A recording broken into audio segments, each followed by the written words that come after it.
ẹ gbọ́ ṣé Bukky Jesse ló rán Genesis Ọládélé lẹ́wọ̀n rárá kì í ṣe Bukky Jesse ṣùgbọ́n nǹkan kan kọ́kọ́ máa ń rú mi lójú láwùjọ wa téèyàn méjì bá ń jà pàápàá bí àwọn méjì tó close ẹ̀yin tẹ́ ẹ súnmọ́ wọn kàkàkẹ́ parí ẹ̀ kí ló tó jẹ́ pé ẹ wá pínra yín sí méjì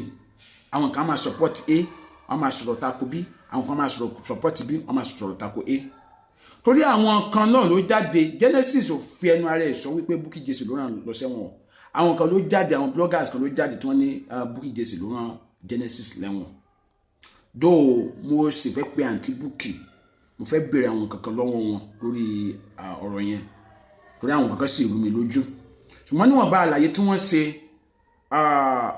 wọ́n ké fatafata wípé àwọn ò mọ̀ sí bí bàbá wa Ọládélé sì lọ sí ẹ̀wọ̀n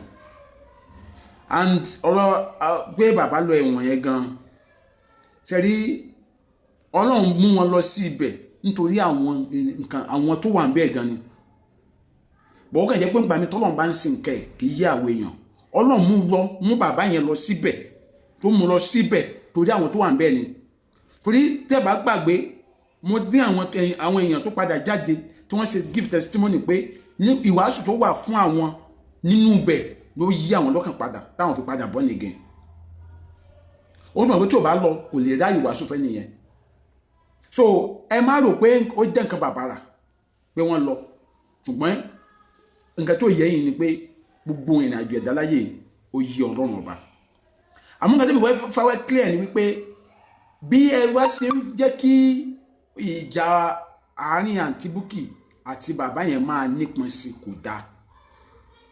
rárá tọ́ tẹ́ bá lè parí ìjà kó yẹ kí ẹ dákun ó ní mo sọ pé mo fẹ́ pe àǹtí Bukky mo fẹ́ béèrè àwọn kankan lọ́wọ́ wọn nípa ọ̀rọ̀ yẹn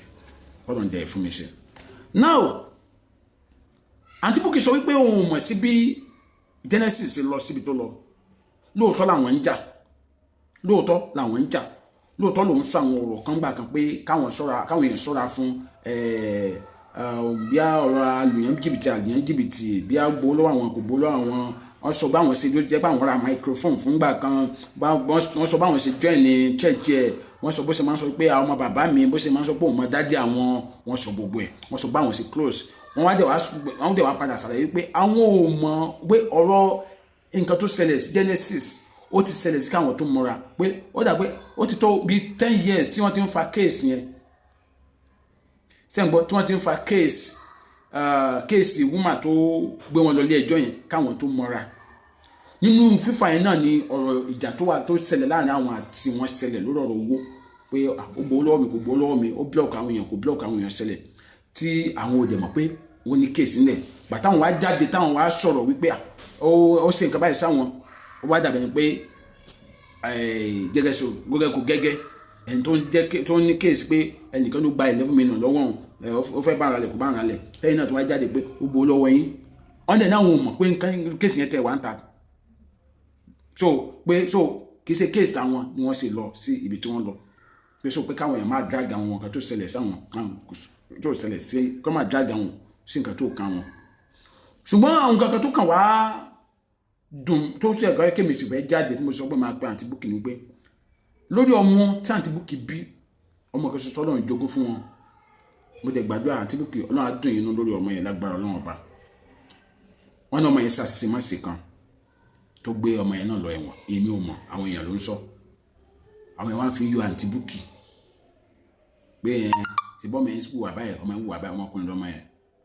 àǹtí Bukky wá ń sọ wípé àtọwọ́ Genesis ló ti wá pé Genesis ló ṣe nǹkan burúkú sí ọmọ àwọn tọ́mọ àwọn fi ń hùwà yẹn ó wá ń sọ̀rọ̀ yẹn ìyẹn nìkan mo fẹ́ sọ̀rọ̀ lé lórí àkọ́kọ́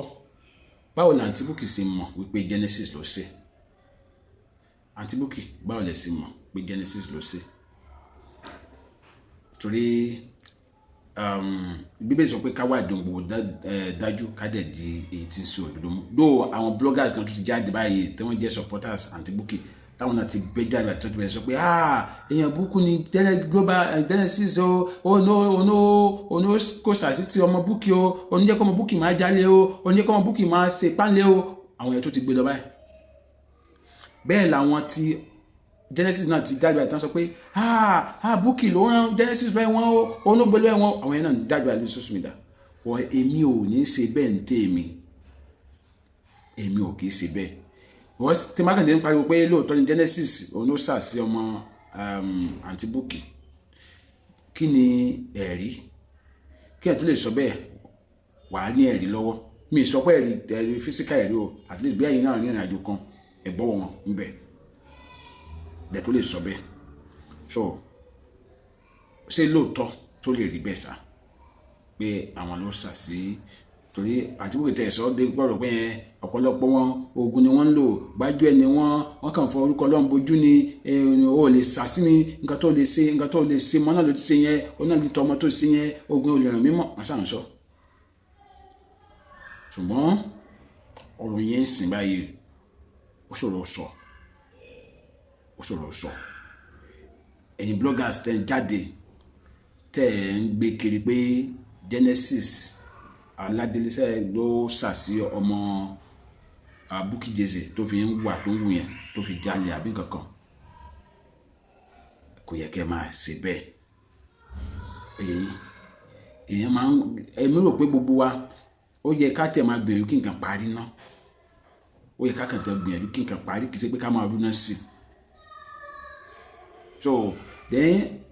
because by doing that ẹ tún fi ń ba Genesis lórúkọ jẹ́ nìyẹn by doing that àǹtí Bukky lè sọ ní sọ pé tó inú ń bí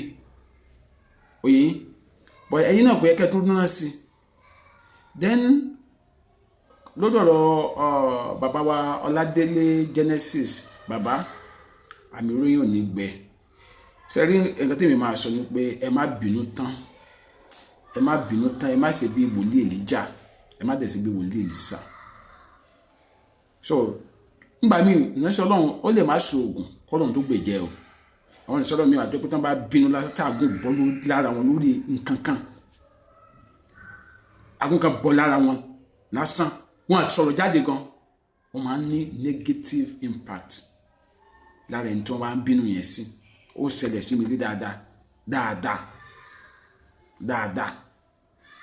ọjọ́ tí mo kọ́ máa ṣubú lórí ọ̀kadà bàbá tó bí mi ló bínú sí mi wọn àdẹ sọ jáde àwọn kan bínú pé bí bàbá sọmọ ni bíi pé bàbá sọmọ ni so that's why pé nígbà míì wòlíì lè bínú kó má sọ jáde gan kó yẹ kó kàn bínú normal gẹ́gẹ́ bí èèyàn lẹ́rara tó dẹ̀ mọ̀ pé ó lè ní negative impact lára ẹni tó ń bínú sí so bàbá tí ìgbésẹ̀ bá wà tẹ́lẹ̀ gbé láti rí wípé ọ̀rọ̀ yìí kò lọ fàáfàá ẹgbẹ́ torí mi máa ń wà somehow careful lórí ọ̀rọ̀ àwọn ìránṣẹ́ Ọlọ́run so mo máa ń wà careful gan so mi ní sọ jù bẹ́ẹ̀ lọ ṣùgbọ́n ẹ̀yin tẹ́ bá fẹ́ dá sí ọ̀rọ̀ yìí ẹ rí i pé ọ̀rọ̀ yẹn ó clear sí kẹ́ tó máa gbé kiri onímọ̀ sọ pé mo máa try láti gbọ́ kúlẹ̀kúlẹ̀ ọ̀rọ̀ yẹn dáadáa lẹ́nu àǹtí Bukky Jesse so tó bá rí bẹ́ẹ̀ à lè mọ̀ kó nípa máa bẹ́ síta máa sọ̀rọ̀ Àjọmádé lórúkọ mi ẹ bá mi share fídíò yẹn má dàgbàgbọ́ láti subscribe YouTube channel mi Àjọmádé TV ire ó dá.